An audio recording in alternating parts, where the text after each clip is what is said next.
Hello everybody, welcome back to part 2 of Glow's Guide. This episode is going to be covering functions, but before we get into the video, please consider subscribing to the channel. It's one simple click and it helps me out, you out, and anyone else who wants to see videos like this. Okay, let's get into it. The first thing we're going to want to know about functions is the two types. The first type of function is the defined function. Defined functions are created through the words local function and then the name. Defined functions are mainly an organization tool because really you don't have to use them, but they're mainly used for just calling things multiple times. They're really useful and they can make a lot of scripts less bulky and more nice looking. The second type of function are predefined functions.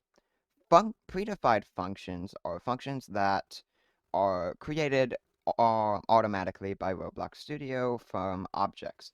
For example, a part has the touched function and a GUI has the clicked function. These predefined functions are how you detect most things that the player does in-game. Now that we understand the two types of functions, let's look at an example of them. So right now I am in Roblox Studio, and what I'm going to do is I am going to go to server script service and create a script. Let's start by making a predefined function of the object players. So we're going to go game dot players, and then we're going to define the function dot player added. Now you can see here when you put that in, that there will likely be a drop-down menu of multiple functions that are marked with lightning symbols. You can really pick from any of them. It's just a really good way of visualizing what you can do with that object. So next we're going to put connect function and then close off the parentheses. Cool. Now you just drop a line and it will automatically put an end there for you. Now let's try creating a defined function. So let's drop 2 lines and put the words local function, and then I'll set the name to be hello.